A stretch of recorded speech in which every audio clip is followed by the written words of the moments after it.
The other thing that is insanely powerful as a leader is what we call true radical responsibility, which is really understanding that, first of all, it's not the employer's job to heal another person. It is not your workplace's responsibility to heal and fix another person. It's like being the enabler of an addict. It is not your responsibility.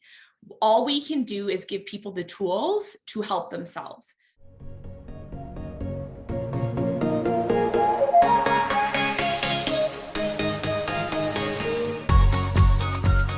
Welcome everyone to Impact Wellness, powerful conversations about precision medicine, precision health, and peak performance for women. I would like to welcome Melissa to today's podcast, and I just want to give her a time and chance to shine. So I'm not going to talk about her, but she can talk about herself, right? So welcome, Melissa. Thank you for joining Impact Wellness. Thank you so much for having me. I'm so excited to have this conversation with you. Yes, it's going to be powerful because we are debunking myths about mental health. And I love to talk with you because you so much about mental health, but the body and physical and spiritual or soul part of us, we're not going to separate this. We're going to actually blend everything in. Yes. So Melissa, how did you get into mental wellness and mental health? What is your story? My story. So I kind of fell into mental health and human wellness, to be honest with you. Before I was a part of HeyuHuman, so I'm the CEO for HeyuHuman. HeyuHuman is a mental health and human wellness organization. Before I joined HeyuHuman, I was like many women, many humans, but women in particular who are just doing it all. We're doing it all. Most of us are mothers. Many of us have, massive career ambitions. We have so much to offer the world and we want to do it all. And we don't want to have to sacrifice our desires. We don't want to have to sacrifice any of our wants, be it personal, health, professional, relationships, family, you name it. We want it all. And we deserve to have it all. And I never really thought at that point in time of my mental health as being impacted. I just thought that my being in overdrive was just a part of life. That's just what it meant to be a working mother. That's just what it meant to have ambitions, to be a high achiever. That's just what it meant, is this is just the sacrifice that you pay, is the human sacrifice. And at that point in time, I never thought of mental health as like truly the health of your mind, body, and soul. I thought of mental health as what we know of mental health today as PTSD, of anxiety, of overwhelm, of depression, of medication. When I joined HeyuHuman, my eyes were completely opened up to how much I had been settling in my life, and more importantly, how much I've been ignoring my body and how much I have been ignoring, we'll talk about this later, the warning signs on the dashboard, like we need help. I'd ignore them for so long because as women in particular, but most people, but women in particular, are used to doing things on their own. They don't want to ask for help. I can prove myself. I got it. We're just not good at it. And that's how we were conditioned, which again, we'll talk about later, but I'd become so good at ignoring my body. And once I started hearing what my body was saying to me, when I, in my aches and pains, in my throat, in like sweating and exhaustion, I really realized that our understanding of mental health is deeply, deeply flawed. And we're paying attention to it after the explosion. We're not paying attention to the leading indicators. Beautiful. And that's why I said this, we cannot just separate mental health from physical health, because at the end of the day, we embody what is going on in our life, our emotional health, and everything comes out. And then if we're not going to talk about this and how we physically, we are strong, resilient, and how we feel in our body, then I believe we cannot really optimize our mental health. And then we cannot really optimize our spiritual or purpose or other type of health, right? Time with family, our business. So everything has to come together. And as I mentioned, what I have been observing, which is again, going into now mental health, and everyone is on the mental health and we're forgetting about physical health. It's like I hear sometimes that weight loss is just an emotional issue. I don't believe this, because we know that gut and brain are connected. So we have to work it again from trigger perspective whole, not just it's never a singular issue. I often equate it like a car. Like if you were to only or a vehicle or an asset of any sort, when I coach in companies, I talk about employees that are an asset and how to look at your employees with the same due diligence that you look at a piece of equipment or infrastructure. You have your acquisition costs, but then you have all the maintenance costs that go into it, the internal, the external, the oil changes, the transmission flushes, the replacing of parts, all internal, as well as keeping your vehicle clean, putting it in a garage, making sure it's really healthy and protected and really safe. And when I coach in companies, I really try and encourage employers to truly look at employees the same way. Don't just look at the external, what their output is, but we need to start looking inside. And it's not just as simple as it's one thing, because if all you do in your piece of equipment is, replace the windshield wiper fluid and get a regular oil change, that helps, but that's not going to keep that equipment running, optimized, longevity, reliable. It's not going to have the same impact if you don't look at the whole machine. And so our humans are the exact same way. We're not just go and run more, eat healthy food. We need to look at the entire human, the whole vessel, and see how one thing relates to the other, and how sometimes, actually more often than not, when you're dealing and addressing the emotional side, there is a very profound ripple effect on how that impacts the health of everything else. Because I believe that when it comes to mental health, we say mental, we say it's our brain. And our brain, we say in HeyuHuman all the time, the brain is the command center of the body, but your emotions are the puppet master. The emotions are the ones that are actually telling the brain, do this, feel this. Your brain is just sending off the signals. It's your emotions that are going to tell your brain, I'm safe, I'm not safe, I'm overwhelmed. And then your brain is going to send the signals to your body to start paying attention. We just are not good at paying attention. I don't think we are good, because no one ever told us to pay attention to our present moment. I think when children, and that is the best present moment we can observe, right? Same driving a car. For me, always present moment was when I used to play professional sports, right? You go for 60 minutes.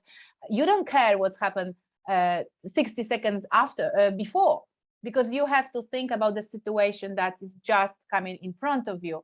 But our brain is very, very tricky, playing tricks with us, and loves to go always into the past, right?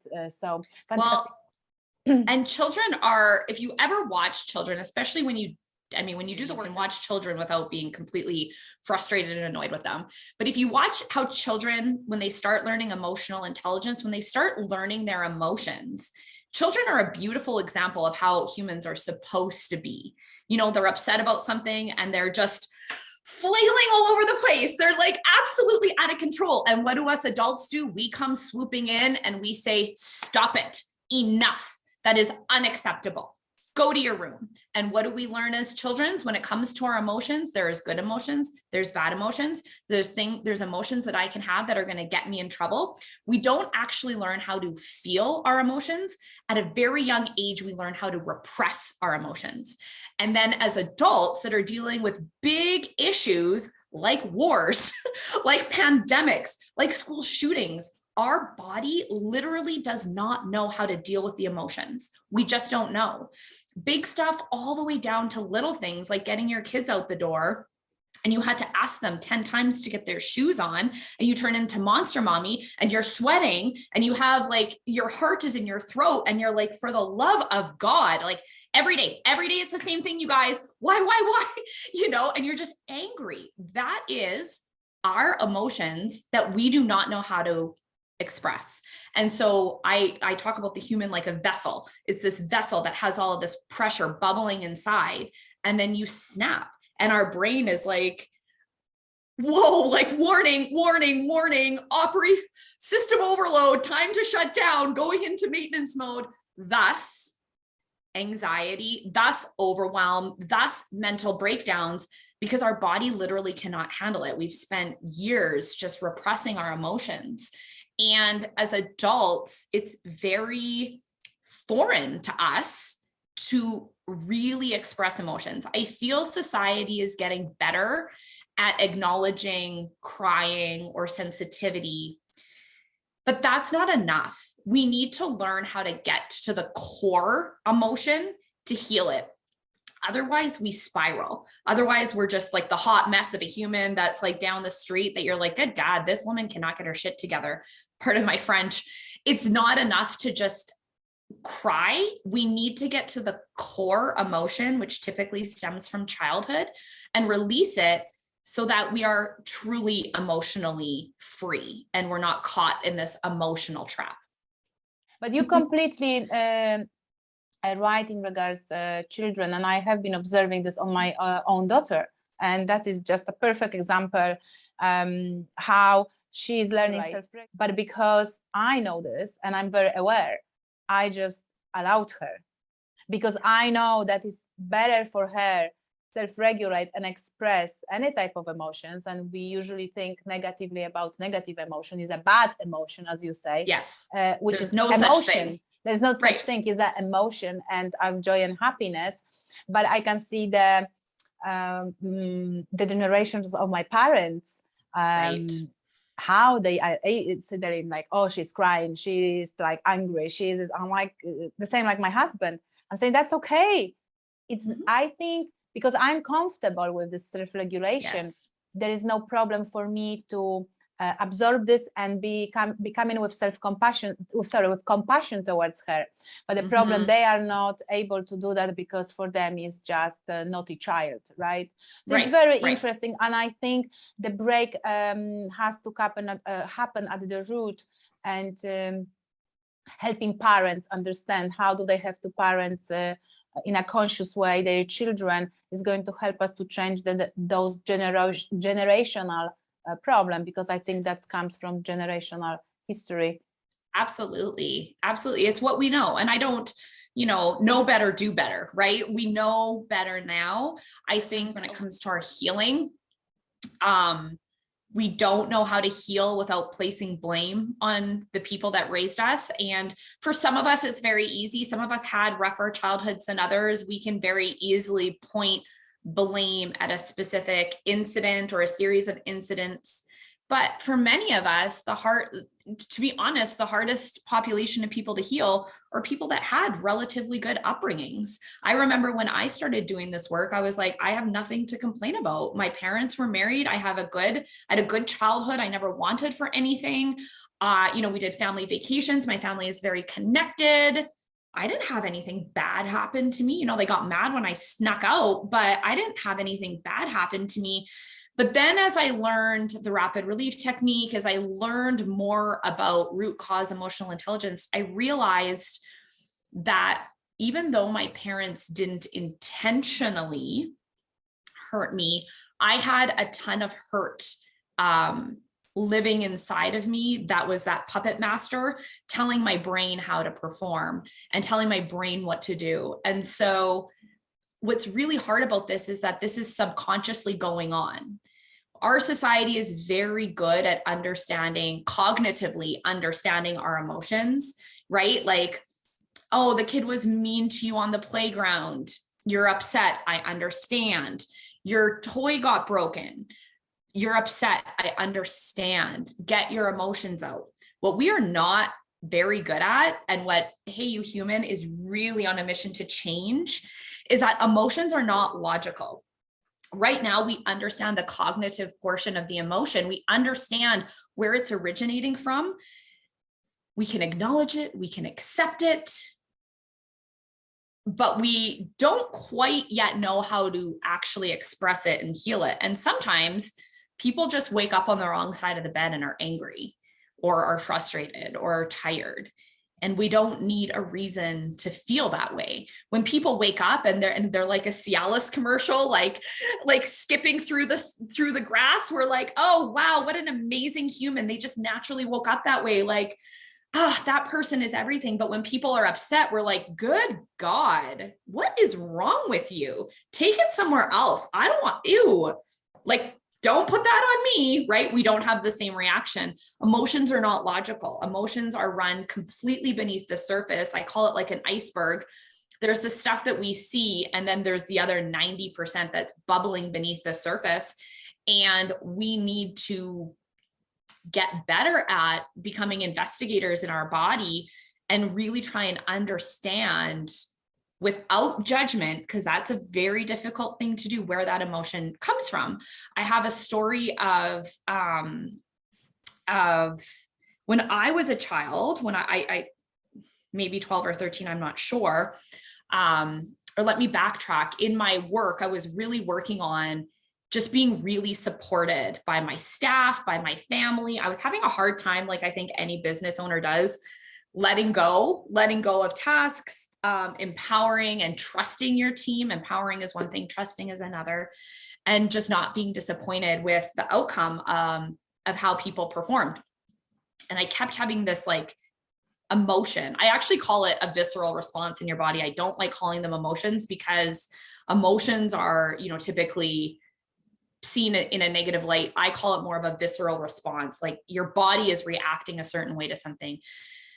And I was just feeling like the heaviness, I would say, of like staff, the heaviness of staff. And this kept coming up. And I will talk a little bit more about the rapid relief technique, but I was using the rapid relief technique to really try and get to the core of like, why is this so frustrating?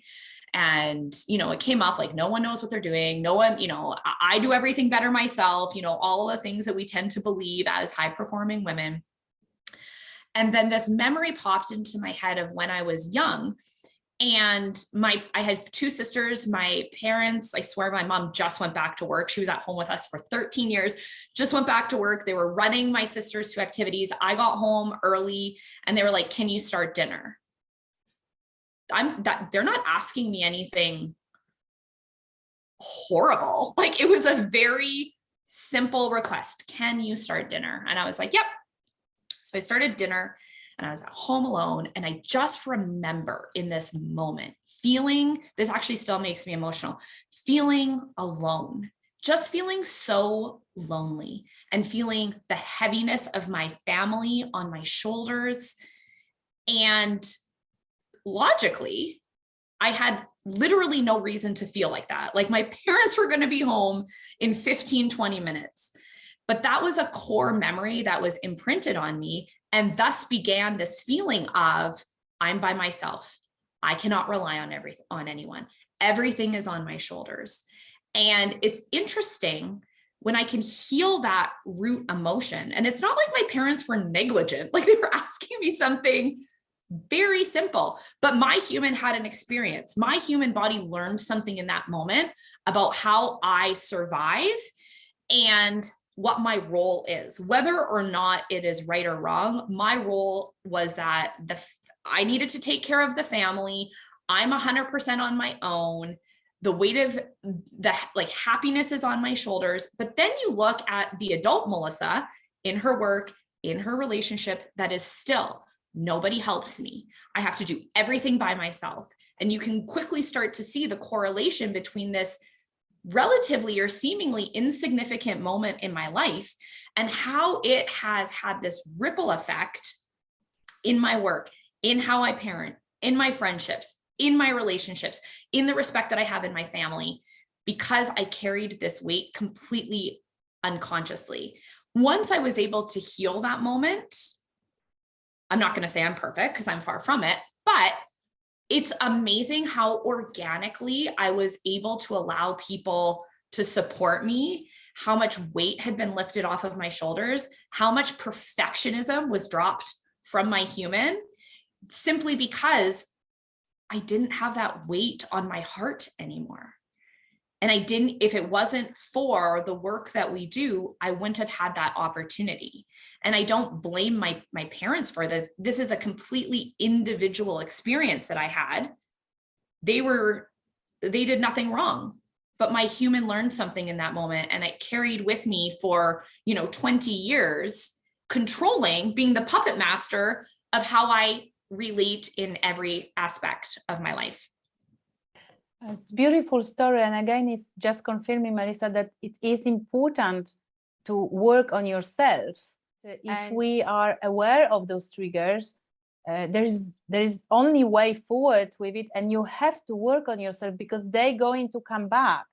And I think people may be living in a lack of awareness, or women, let's talk about the women. Then they're getting the awareness, but then they need to realize they need to put work. I will repeat myself. You cannot just hoping that there is a way out. And I'm so happy that you mentioned also those type A personalities, perfectionists, the driven women, because that is where I am coming from. And it is also long journey, right? Being an athlete, always you perfect. You until you don't master a shot, you are you're never good enough. But the thing is, what comes from my analysis of peak performance is that as an athlete, you are actually trying to show up, because your show up is your training. And then you have a big event. When then I moved myself to this entrepreneurial journey or self-employed journey, right? I'm just waiting for this show up to come, right? But it's never coming, because then I'm this perfect self all the time. So yes, shifting this is not easy and takes time, and it's a long journey. But I always believe that it's taking you a bit forward towards, living happier life, living with more joy, with more freedom, with more opportunities. There is always a bit better. And I really want that we live a little bit better. It's not to live a perfect, but to be a little bit better. And who does not want a bit of better, right? More better Absolutely. relationships. And so there's lots of valid points. I wanted to ask how you feel those highly performing women have to, as a leaders, what do they supposed to do when, like, few tips here, when they have this type of situation that you encounter, and they finding this frustration come, and then we are saying employee is the most important, when I think the brain, and this is the leader, if they not shift, they don't change, then still negative feedback goes down the line to brain, to different hormones, right? I'm just doing little analogy here. What do they think they should do? They're catching themselves in this situation, like few tips how they should approach this. Let's talk female leaders. Yes. Okay. So in leadership, and I love talking about this for women in leadership in particular, because women are very naturally intuitive.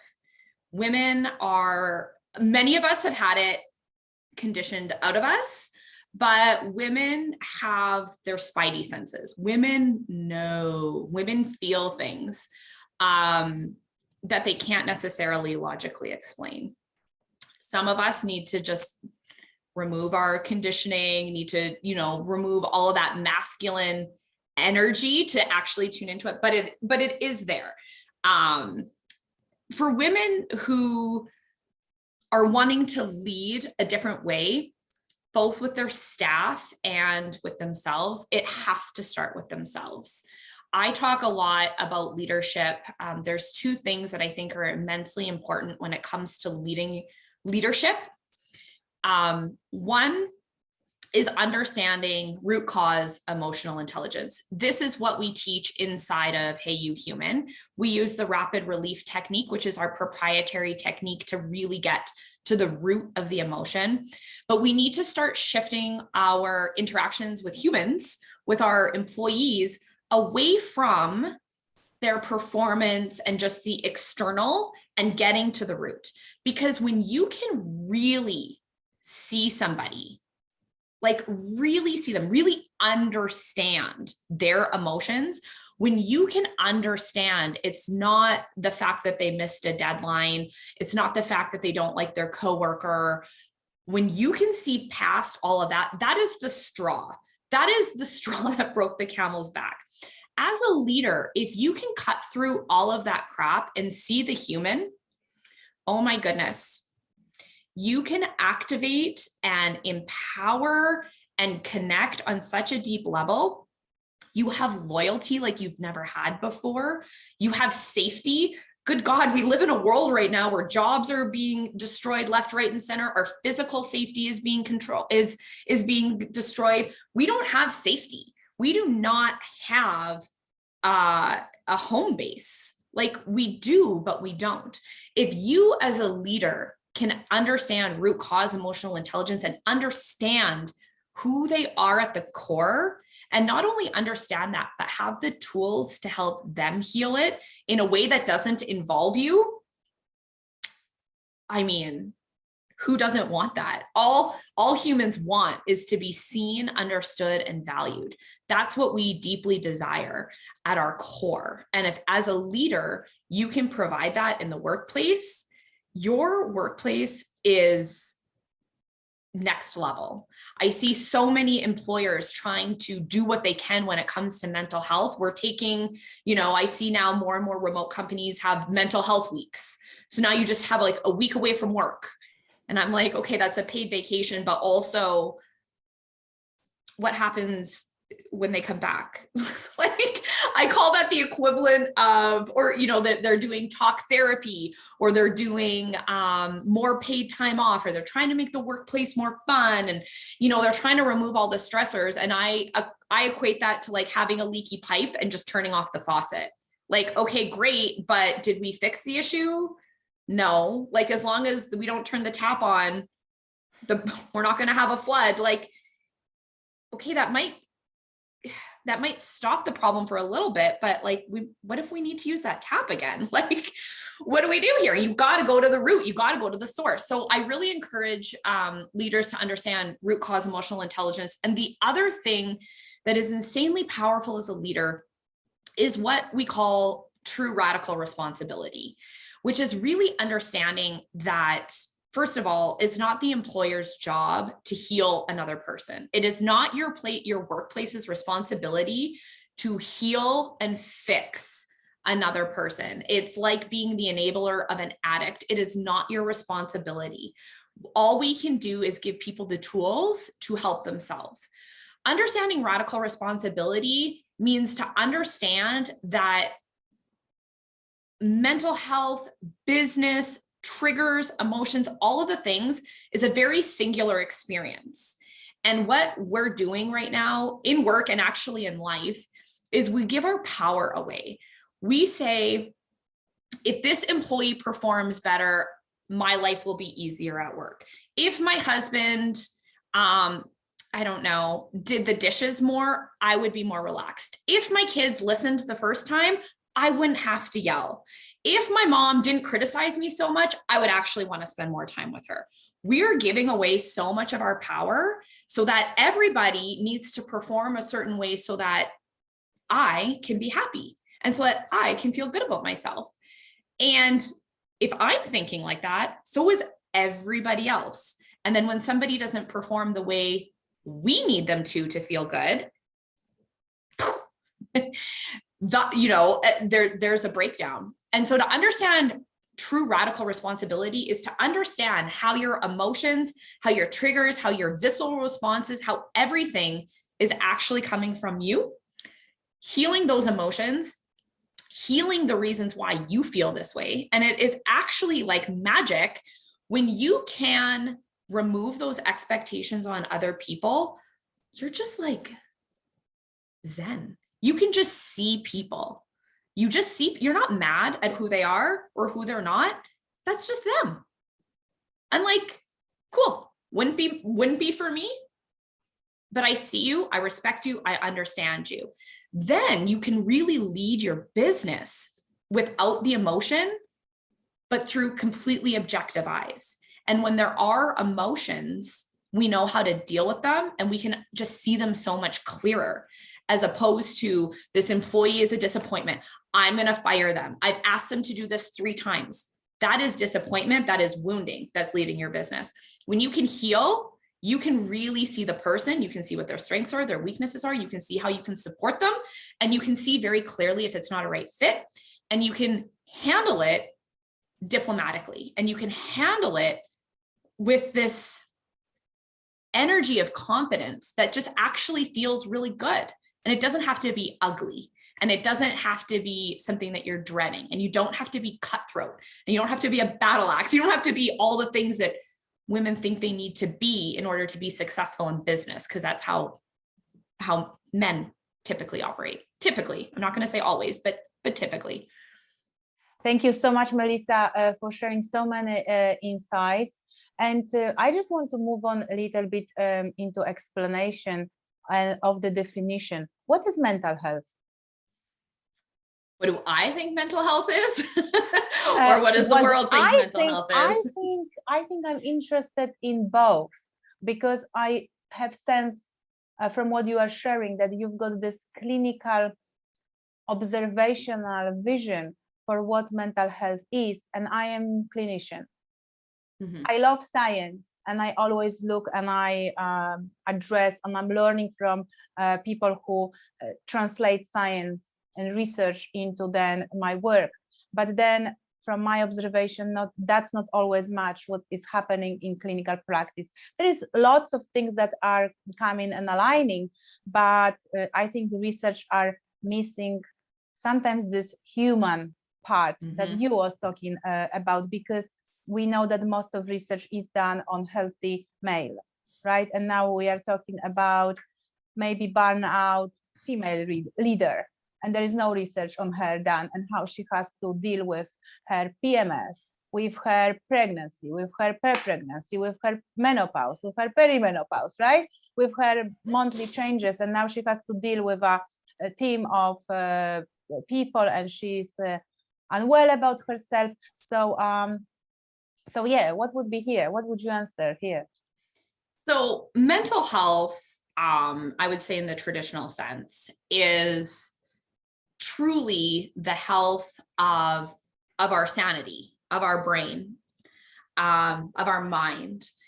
And when we look at the health of our mind, we think of how easily we can cope with stress, how easily we can cope with emotions. And I use the word cope very specifically, how easily we can cope with the life that's around us, and how our body and our nervous system can respond to that stimulus with ease or without ease, with some form of medical intervention.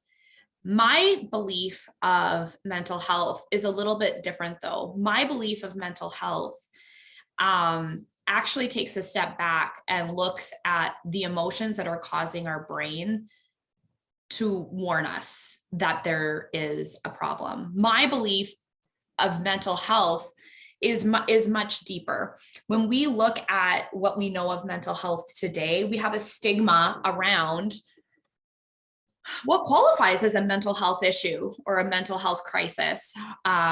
We see the PTSDs, we see depression, we see anxiety, we see burnout, we see personality disorders, we see, very extreme cases. But to me, positive mental health isn't about the brain. It's positive emotional health, and it's positive emotional intelligence that is so much deeper than just understanding our emotions.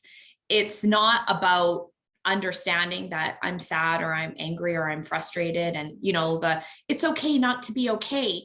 It's much deeper than that. It's about learning how to heal, how to feel our emotions. As adults, we do not feel our emotions. We simply do not. We take our deep breaths and we just push it down. We ignore it.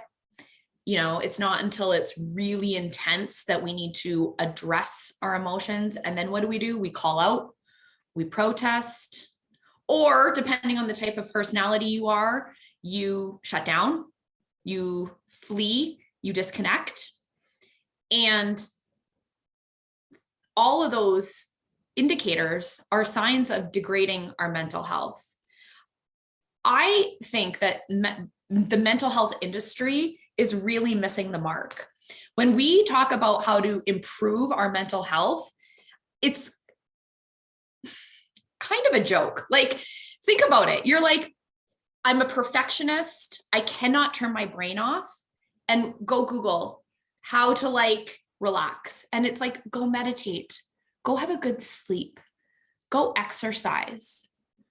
If you have high anxiety, do your 5, 4, 3, 2, 1 grounding. And that's great, but that'll get you through a moment. That doesn't heal our mental health. That does not eliminate the mental health crisis that we have going on right now. It's just putting a Band-Aid on it. Our mental health industry is showing us how to cope with things that we don't like in our life. It's showing us how to treat our symptoms and telling us that this is going to solve our mental health issue. No, it's not.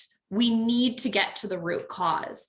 We are treating symptoms, and it's like the definition of insanity, right? Do the same thing over and over and over again and expect a different result.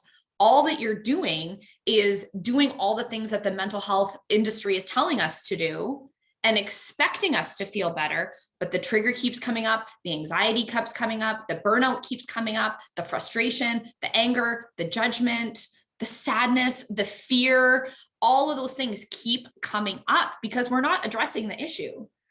We're just kind of dancing around it. And it's time that we take this mental health movement back a few stages. And back a few stages, I don't mean back in history. I mean, we need to get to the root, which is the emotional component, and healing it at its core. And this is why I love the rapid relief technique, because it's one of the only techniques that it's like I call it like a plunger of the pipes. It literally is plunging all of our emotions out of our body and releasing them and healing them. So many other modalities out there will show you how to disconnect, how to disassociate, how to numb, and how to cope with it, and how to logically understand it. The rapid relief technique is so different because it gets to that root. And when you can, when you have a weed, when you just trim the top, the weed keeps coming back. But if you can get to the root, it's gone. The weeds don't migrate throughout your lawn. And that's where the rapid relief technique is really amazing, because it gets to the root and it extinguishes it at its core. So you're not constantly in reaction mode at work, at home, with your family, with your friends, with your parents, with your in-laws. That core emotion is gone, and it just frees up a whole radius of former issues. Melissa, I have one idea, because I think this is a deep conversation and we have still lots to cover. Yeah. And you know what I feel, let's talk about this technique. Let's explain it, what it is, because there is a reason you're constantly coming back to it. So we give some rapid solution, right, for anyone. I think we talk lots about emotion, and that is and this redefinition of mental health. And when I'm hearing you, it's you're the same like me in fitness industry. It is like the diet, calories counting, all of this is not going to solve. Now let's make up the BOSU and TRX, and now let's stand and do the Swiss ball bench presses for the core exercise, and it's going to get rid of your belly. but because there's money behind, right? This is everything. Is a question, do they really want to solve our problem? They probably won't, but they know that human psychology is we want quick solutions. And if we now have to say, now you have to go through process, it is not going to be 1 month, 2 months, 3 months, or 1 year. You have to work on yourself to resolve and heal and transform. Who would like this? You know, there are fractions of people. So, and a fraction of women, let's say in fitness industry, who would buy the products if I said, my weight loss program is lasting 2 years. You know, right. You know, like, it's the same, right. it's the same in your case, right? In situation of mental health, right? So well, I talk about it like it's like a life skill. It really is. It's a life skill that we haven't developed yet. I equate it to like learning the alphabet. When you're a kid and your parents are like, you know, you do all the flashcards and you're singing the songs. You learn the alphabet because it gives you a foundation to read, to write, to learn, to communicate, to research, to experience the world. If you have those building blocks, you put them together and you have endless opportunities. Really understanding our emotions is a life skill that unfortunately many of us have to learn as an adult. And like anything, learning how to do something as an adult is so much harder to do than a kid. Like, think of trying to learn, like if I were to try and learn how to play hockey right now, what a joke I would be. What a joke. I would really have to want to learn how to play hockey to like learn and then to like be somewhat good at it. But the kids that learn it when they're, you know, when they're on the ice, when they're 4 and they learn how to skate and they're just like these little wizards. Wow. Like they're better at this than I am. And so as adults, it does take a second because we're rooted in what we know. But I often say, and this is the same with weight loss or anything, you can try and scab it together 6-month solutions at a time, 4-week solutions at a time. But that doesn't mean that your journey is less than 2 years. It just means you're frustrated and spinning your wheels for a very long time. And I talk to a lot of people who this is kind of terrifying for them. My emotions. No, I don't want to do that. You're living with them whether you want to or not. They're controlling you whether you want to deal with them or not. You can ignore it all you want. They're still there. So quite frankly, the longer you want to ignore it, the harder it is for you to have the freedom, the emotional freedom, the mental freedom that you desire. They're there. Period. You can just choose to release them. Yes, beautiful. So let's talk about this release technique and how people can use it.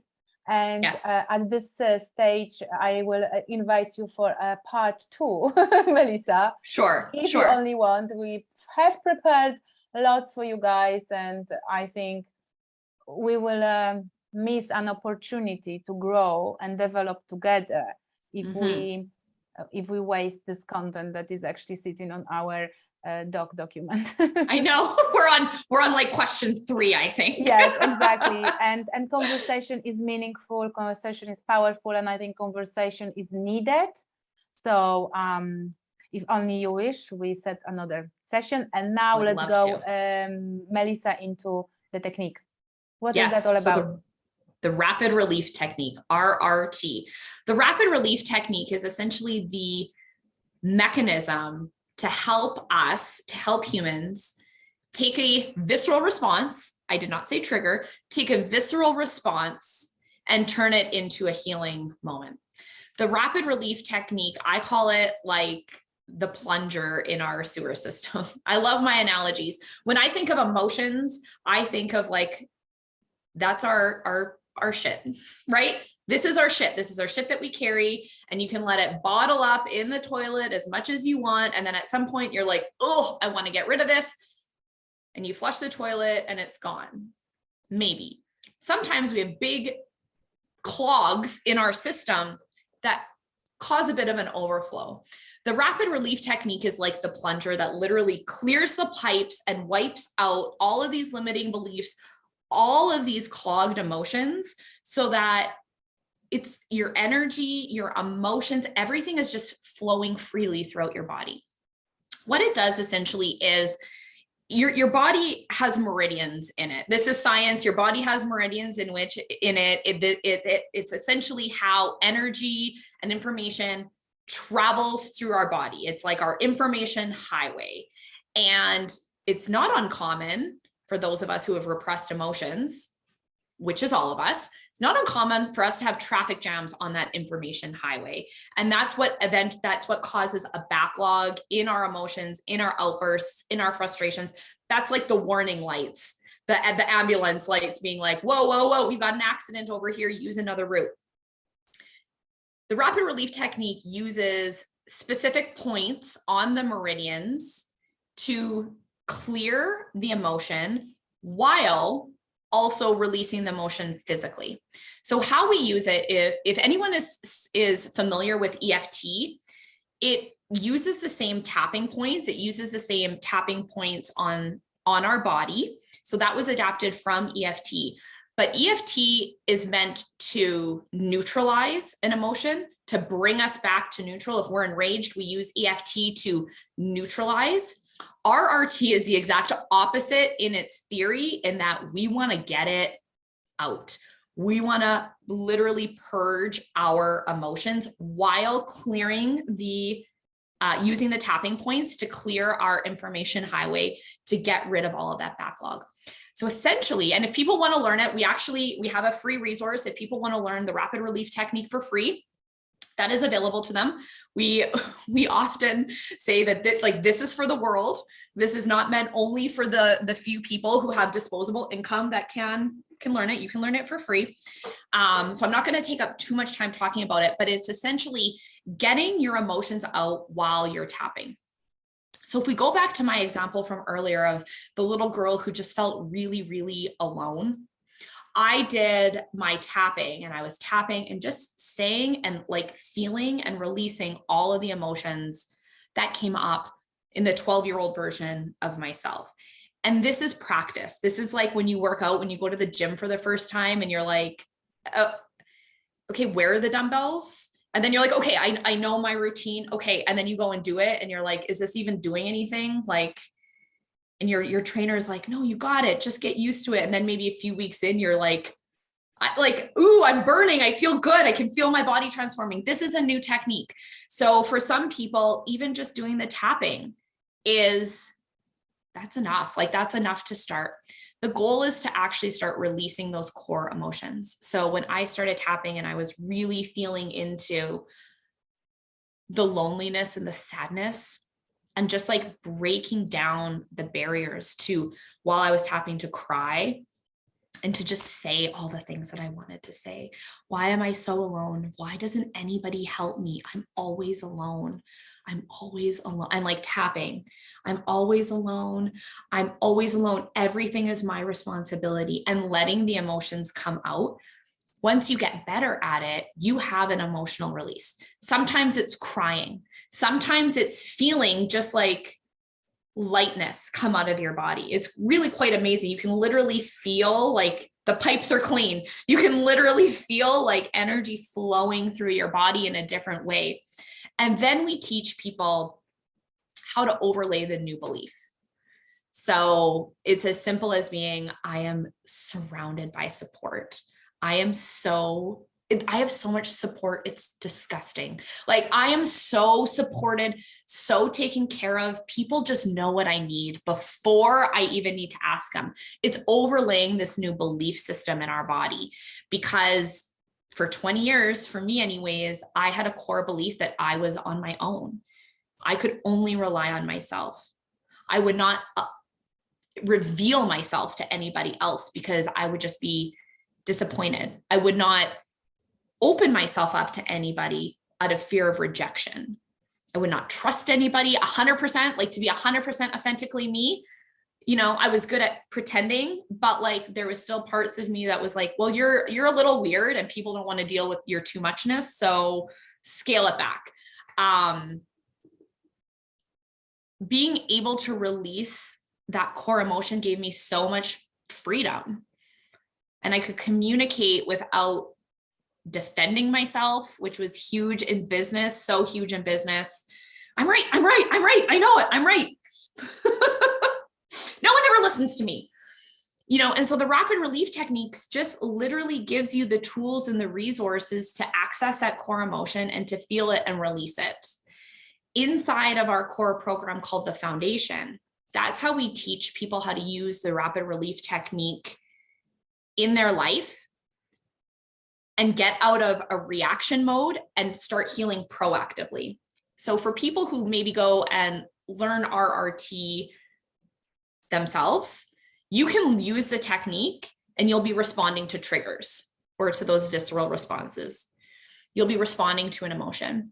The Foundation teaches you how to do it proactively. So you don't need to wait for your husband to fail you to release an emotion. You actually start, it's a very systematic process to take you through all of the emotions: fear, judgment, body, money, anger, sexual healing, all the different parts of who we are. And we proactively heal them so that you're not basically healing while other people are disappointing you. It happens sometimes in the beginning, but it teaches you how to do it so that you're not waiting for people to trigger you to then go and run to your car. And I should say, this is all private. Someone was like, said to me, oh my God, I say these things to my mother-in-law. And I'm like, no, this is a totally private experience. Sorry, I didn't say that.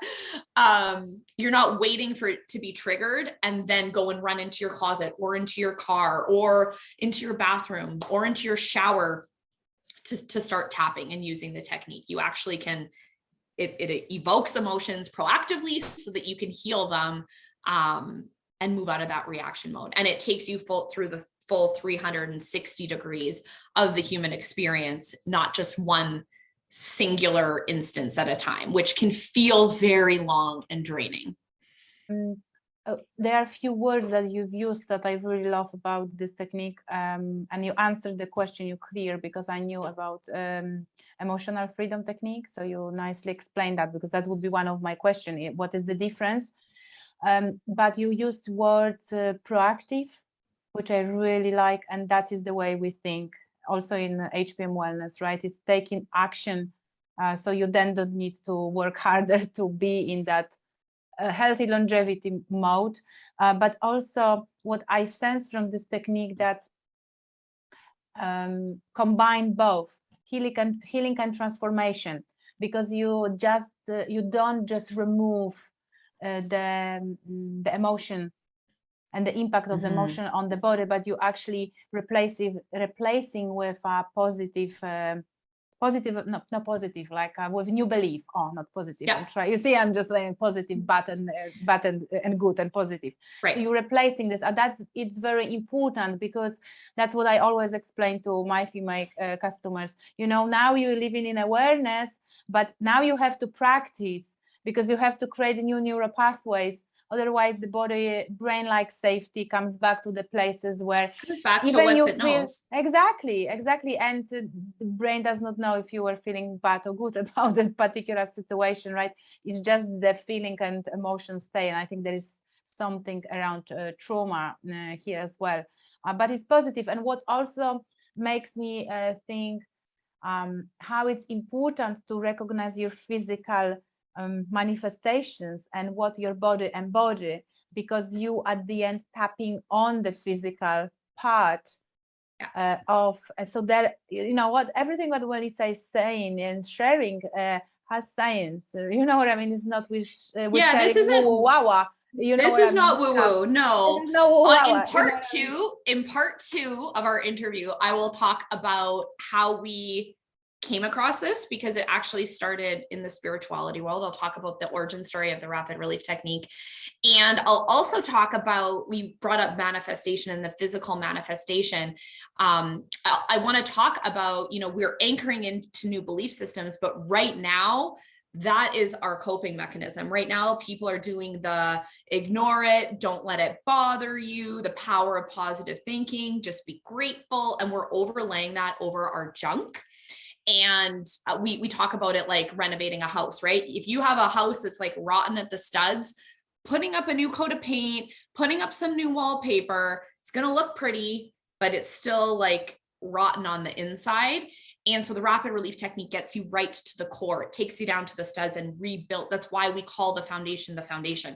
It gives you a very strong foundation so that when you're doing different manifestations, when you're overlaying new belief systems, you're not overlaying it over top of junk. You're overlaying it on a clean slate that your body can actually absorb, as opposed to just take a deep breath, take a deep breath. I'm grateful for what I have. I am powerful. I am powerful. I am powerful. I can do this. I can do this, right? Like when you're overlaying it on top of junk, it's just not going to stick. So that's really, there's just so much that's missing. And again, because I love to talk, part 2 can really dive into all of that kind of stuff. Melissa, please tell us where people can and how people can find and our audience who is listening, everything about this, what you're just sharing.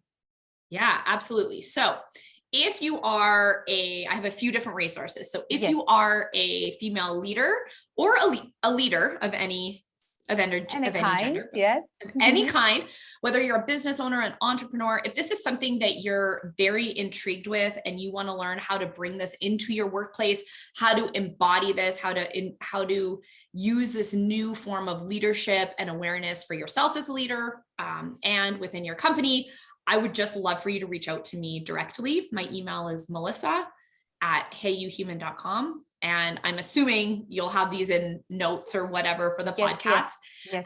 If you want to learn the full technique for free, if you head over to HeyuHuman.com, there is a rapid relief technique section where you can get the resources that you need to learn the rapid relief technique for free. If you loved what I had to say about the foundation and just healing proactively and learning this new life skill, I'd love to have you join the foundation. It is a membership. It's $97 a month. It's extremely affordable, or you can purchase for the year and get a bit of a discount. All of that information can also be found at HeyuHuman.com.